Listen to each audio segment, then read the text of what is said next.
My sister flaunted her home and $3,000 a month payments while calling me a renter for life. But when I ended 2 years of secretly funding her bills and showed my multi-million-dollar assets, my entire family learned exactly who understood money, responsibility, and real financial independence. At family dinner, my sister leaned back, smiling as she delivered the line she'd been saving all night. "You'll never own property." Dad nodded, pleased. "Stick to renting forever." Everyone watched me, waiting for the embarrassment to land, waiting for the crack in my voice or the burn in my eyes. I gave them neither. I just breathed in slowly, set my fork down, and said, "You're probably right." But while the room relaxed, thinking the moment was over, something sharper settled inside me. Because the next morning, before anyone woke up, I made a single call, one that would rewrite the entire story they thought they controlled. My name is Aurora, and for as long as I can remember, my family has measured success by square footage, mortgage rates, and how loudly someone could brag about renovations over dinner. I grew up learning to take up as little space as possible in conversations that never seemed meant for me. Selena was always the shining star, straight A student, perfect resume, the daughter who had her life together. When she bought her house in her late 20s, my parents treated it like a family trophy, polished at every gathering. I never corrected their assumptions about me. Why would I? They had already written the script. I was the daughter who liked renting, the one who wasn't built for the stress of ownership. The quiet child who must have been struggling but was too polite to admit it. They never asked about my work beyond a half-interested house that consulting thing going. They didn't know it wasn't consulting at all. It was acquisitions, tenant screening, renovation, budgeting, cash flow projections, things they never imagined I was capable of. I didn't hide it out of fear. I hid it because their applause was always reserved for the loudest person in the room, and I had no interest in performing. 2 years ago, on a cold night in late fall, my phone rang with Selena's name. Her voice was shaking before I even said hello. She'd lost her job and the mortgage, $3,000 a month, was swallowing her alive. "Please," she whispered, "don't tell Mom and Dad. They can't know I failed. I'll pay you back as soon as I'm on my feet." I heard the terror in her breath, and for a moment, she wasn't the golden child. She was just my sister, scared of falling off the pedestal everyone else built for her. So, I helped. 1 month, then 3, then 6. By the end of the first year, the payments had become automatic, withdrawn quietly from my business account, unnoticed by anyone but me. She found a new job eventually, but the salary was lower, and the lifestyle she clung to didn't shrink with it. The house, the upgrades, the image, it all depended on money she didn't have and pride she refused to let go of. Meanwhile, I kept expanding my portfolio, buying a duplex near the river, a triplex downtown, a few single-family homes in steady neighborhoods. 17 properties in total, each one quietly paying for itself, and then some. I lived simply, dressed simply, and stayed silent, not because I lacked ambition, but because noise never built anything worth keeping. But last night at that dinner table, when Selena laughed and announced my supposed limitations to the entire family, something shifted. It wasn't the insult itself. It was the confidence behind it. The certainty that I would always stay small so she could stay big. She had no idea how wrong she was. The morning after that dinner felt eerily quiet, the kind of quiet that settles after a storm. Heavy, expectant, almost waiting for you to decide whether you will rebuild or let the wreckage sit. I made coffee, opened the blinds of my small one-bedroom apartment, and let the cold light spill across the hardwood floor. For a moment, I just stood there breathing, letting the memory of last night replay in sharp, humiliating flashes. Selena's laugh, Dad's nod, the eyes around the table, checking my face for cracks. My phone buzzed on the counter. A message from Selena lit up the screen. A photo of her kitchen, new backsplash installed, followed by another line that made my stomach drop. Thinking about upgrading the master bathroom next. Might as well keep building equity. Equity. The word hit me harder than the insult. She was talking about equity using money that wasn't hers. Money I had been quietly transferring every month for 2 years. Money she used to polish a life built on a crumbling foundation. I stared at the photo. Gleaming tile, warm under cabinet lights, and felt a realization settle over me like cold steel. I had helped her survive, yes. But I had also allowed her to perform, allowed her to shine while I stood behind the curtain holding up the set pieces. Not anymore. I opened my laptop, pulled up the dashboard for my rental properties, and scrolled through the numbers. 17 properties, occupancy steady, income climbing, months of renovations and late-night planning sessions had brought me here. Quiet success, quiet control, quiet power. I had spent years living beneath my means, while Selena lived far above hers, and somehow the world believed she was the responsible one. The hypocrisy stung, but not as much as my own silence. I had let it happen. The phone was still buzzing. Another message from Selena. Bathroom reno might be pricey, but it'll add a ton of value. Totally worth it. I didn't respond.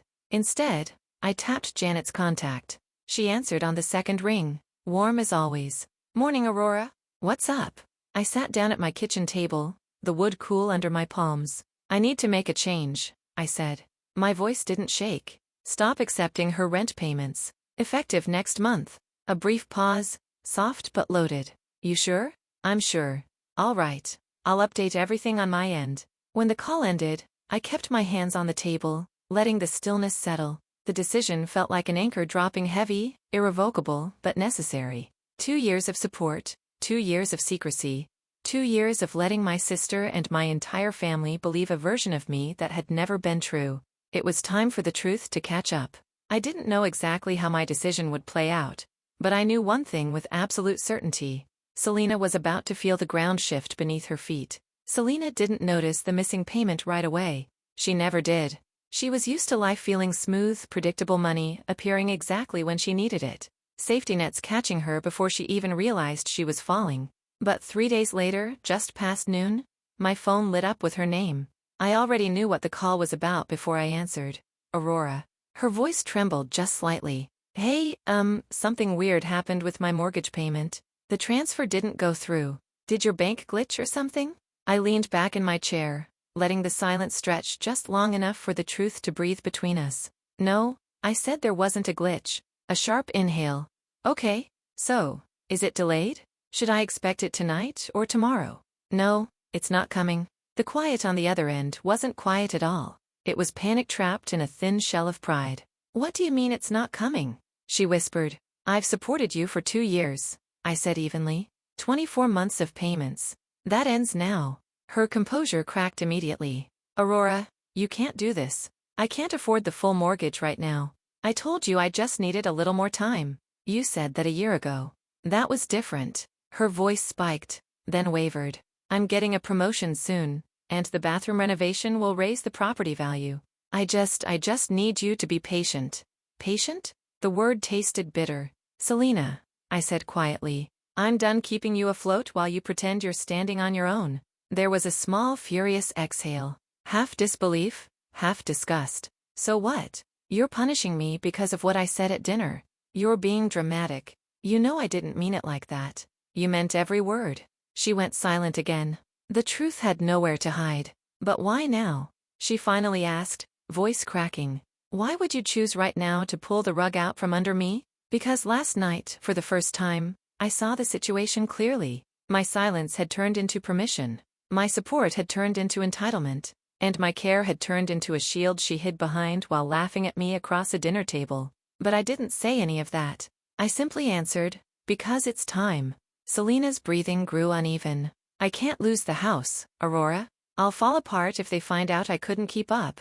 Mom and Dad will. This is your responsibility, I interrupted softly. Not mine. She began pleading, then fast, messy, emotional promises to cut spending, to find higher-paying work to pay me back someday. They all sounded painfully familiar, recycled from 2 years of delays. I'm not your solution anymore, I said. You need to figure out what living within your means actually looks like. For a long moment, neither of us spoke. Then she hung up without saying goodbye. 2 hours later, a new text appeared on my screen. I'm calling a family meeting tonight. The words glowed like a warning, but I didn't feel fear. I felt the truth taking its first full breath. The living room looked smaller than usual when I walked in that night, as if the walls themselves were bracing for what was coming. Mom sat on the sofa, wringing her hands. Dad stood near the window, stiff-backed, jaw set tight. Uncle Mason hovered by the doorway like he wanted a front-row seat to the spectacle. And Selena. She stood in the center of the room, eyes red, makeup smudged, trying to look composed, but failing at every breath. She didn't wait for me to sit. Tell them, she said. voice thin and sharp. Mom frowned. Tell us what. Selena swallowed hard, her throat bobbing. I can't afford my house payments. Mom blinked, confused. Dad's eyebrows twitched. Not quite disbelief, but not far from it either. I didn't say a word. Selena continued, voice cracking. I haven't been able to for 2 years. A long silence. Then Mason coughed. 2 years. Her eyes darted to me, then away. Aurora's been helping me. Dad straightened. Helping you how? Another shaky breath. She's been paying my mortgage. Mom let out a small gasp, her hand flying to her chest. Dad stared at Selena like she had just confessed to burning the house down. $3,000 a month, he muttered. Every month? Yes, Selena whispered.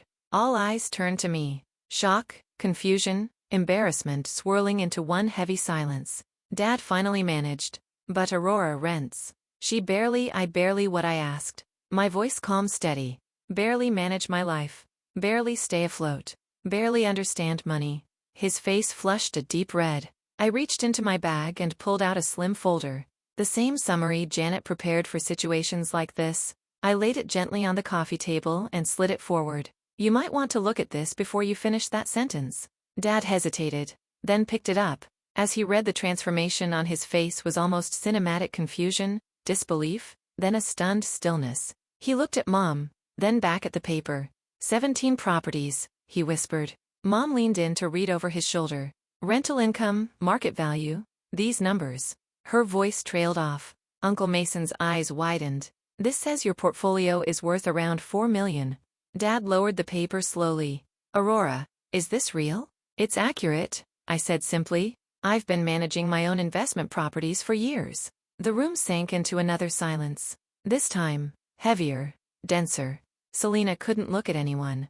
Her breath trembled as she wiped under her eyes. You never said anything, Mom whispered. You never asked, I replied. Dad opened his mouth, then closed it again. He looked smaller, somehow less sure of the world he had built inside his head. All this time, we thought. I know what you thought I said, and I didn't correct you. That was my choice. Selena finally raised her head. I didn't want anyone to know I was struggling, she said. I couldn't handle the idea of being less. Her voice cracked at the last word. So I let Aurora help me, and I told myself it was temporary. But then renovations, repairs, everything got more expensive, and you just pretended everything was fine. I finished for her. She nodded, tears spilling over. I'm sorry. I just didn't want to lose the life I worked for. You didn't work for it alone, I said softly. And that's the problem. Dad stepped forward, guilt staining his expression. Aurora, we've been unfair to you. Yes, I said, not unkindly. You have. Mom's eyes filled with tears. Why didn't you tell us you were successful? Why hide something so wonderful? Because I didn't need applause to know my worth, I answered. But I do need boundaries, and I should have set them sooner. Selena looked at me desperately. So, what happens now? Can you please keep helping until I'm promoted? I'll figure the rest out. I swear. No, I said, not anymore. Her face crumpled.